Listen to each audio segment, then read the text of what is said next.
नमस्कार दोस्तों, स्वागत है एक बार फिर से आपका डुंजो लैब नामक चैनल पे। और आज हम बात करेंगे कि हमारे ग्राम सभा में जो पैसा आ रखा है वो कितना आ रखा है और कहाँ कहाँ पे यूज हो रखा है, और जो यूज जिसमें काम कर रखा है एक्चुअल में भी वो काम हो रखा है या नहीं हो रखा है। कई बार ये हो जाता है कि ग्राम सभा में पैसा आता है और हमें उस चीज़ का पता ही नहीं होता कि कितना पैसा आ रखा है और वो कहाँ पे यूज हो रखा है। अगर वो कहाँ पे यूज हो रखा है ये भी हम चेक कर सकते हैं कि उस पैसे का जो हमारे पास पैसा हमारे ग्राम सभा में आया है, ग्राम प्रधान के अकाउंट में आया है, वो कहाँ पे यूज हो रखा है। ठीक है, तो इस बारे में हम पूरी डिटेल वीडियो में जानेंगे। मैं पूरी आपको डिटेल बताऊंगा कि किस तरीके से हम इसको चेक कर सकते हैं ऑनलाइन पे। तो गवर्नमेंट ने एक पोर्टल ओपन कर रखा है eGramSwaraj.gov.in पे।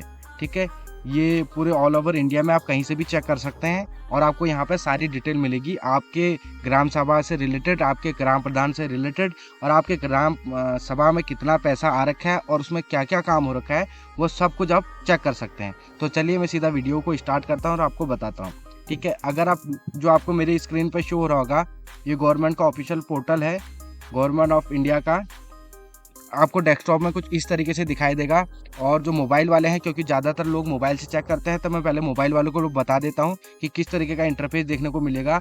ये जो मैं गवर्नमेंट का ऑफिशियल जो पोर्टल है, जो वेबसाइट है, ये मैं अपने वीडियो के डिस्क्रिप्शन में डाल दूंगा। आप वहां पर जैसे क्लिक करेंगे कि इस तरीके का आपको डेस्कटॉप मोड पे दिखाई देगा। अगर आप मोबाइल यूजर हैं तो मोबाइल यूजरों के लिए कुछ इस तरीके का दिखाई देगा। आप जैसे ओपन करेंगे आपको कुछ इस तरीके का इंटरफेस देखने को मिलेगा।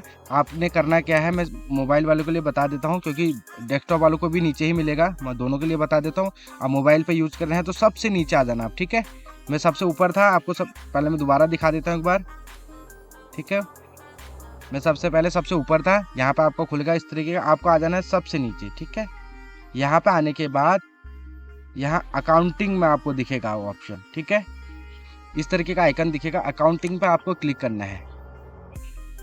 जैसे ही आप क्लिक करेंगे कुछ इस तरीके का आपको पास इंटरफेस देखने को मिलेगा। ठीक है, अब बाकी अब मैं इसको बड़ा कर लेता हूँ।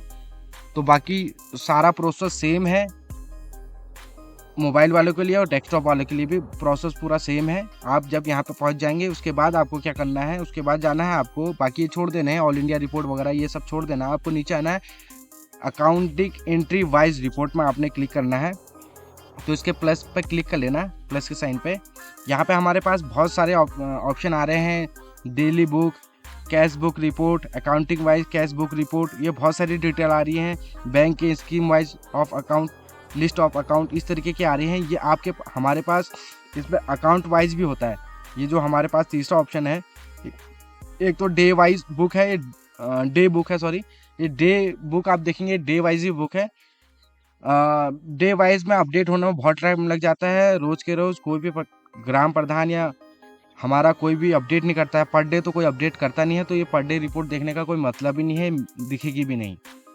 ठीक है, उसके बाद आ रहा है आपका कैश बुक रिपोर्ट, जिसमें हम अभी चेक करके आपको मैं दिखाऊंगा। तीसरा आ रहा है account wise cash book report.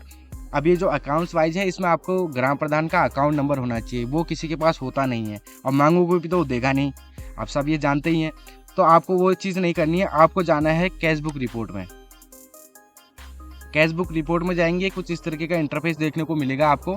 इसमें 3-4 हमारे पास ऑप्शन है।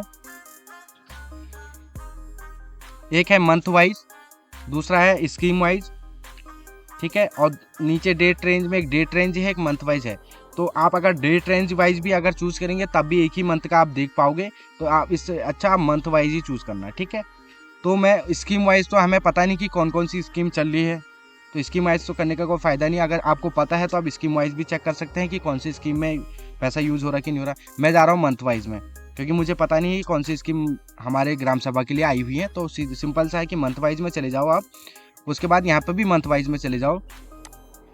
मंथ वाइज जाने के बाद यहाँ पर आपको पूछेगा फाइनेंशियल ईयर। तो फाइनेंशियल ईयर जो हमारा करंट का चल रहा है 2022-2023 चल रहा है। अभी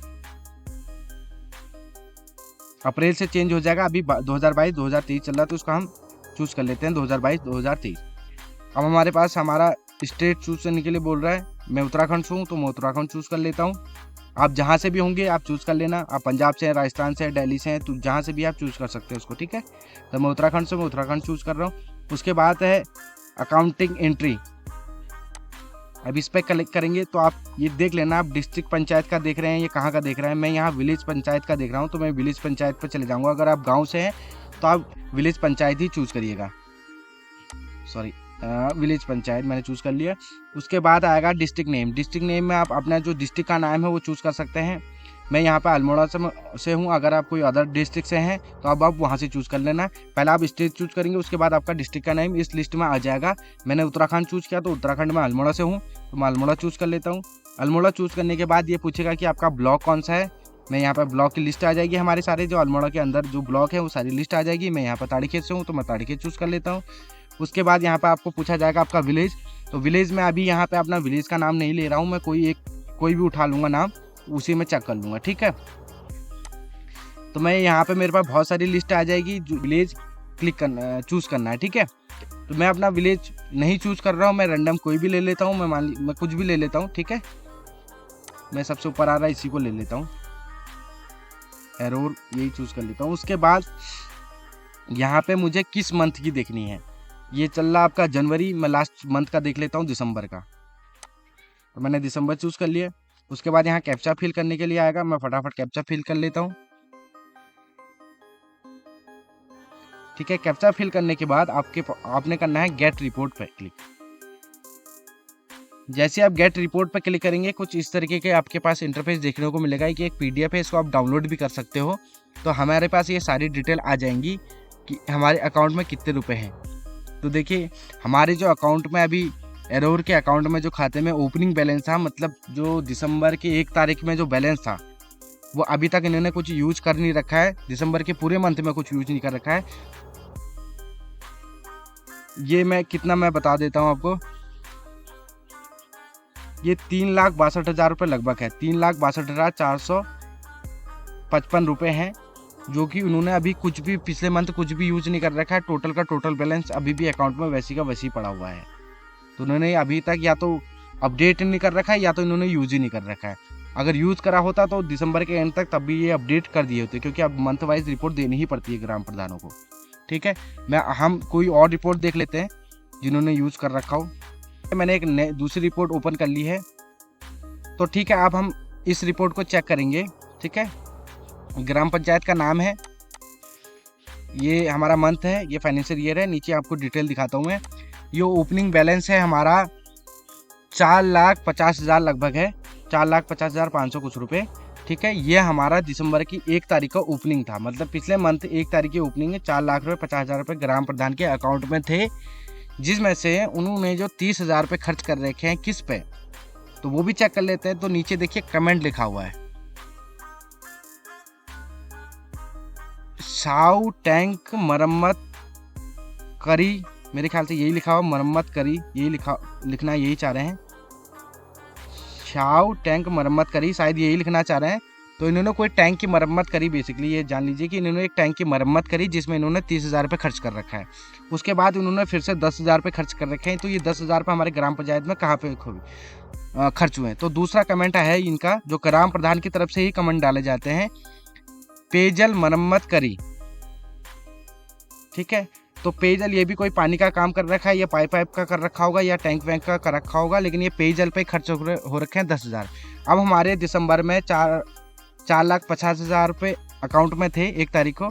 उसके बाद उन्होंने 40,000 रुपये खर्च कर दिए, तो हमारा जो खर्च है 40,000 रुपये का ये दिखा रहा। उसके बाद हमारे पास 41,000 रुपये अभी भी अकाउंट में है, वो नीचे आपको डिटेल दिखा रहा। तो अगर आई होप आपको समझ में आया होगा। अगर आपको समझ में आया और मेरी वीडियो आपको पसंद आई तो प्लीज़ लाइक कर लेना। अगर मेरे चैनल पर आप नए हो तो प्लीज़ सब्सक्राइब कर लेना। अगर आपकी कोई क्वेरी है, अगर आप कोई सजेशन देना चाहते हैं तो मुझे कमेंट में बता सकते हैं। तब तक के लिए धन्यवाद, बाय बाय।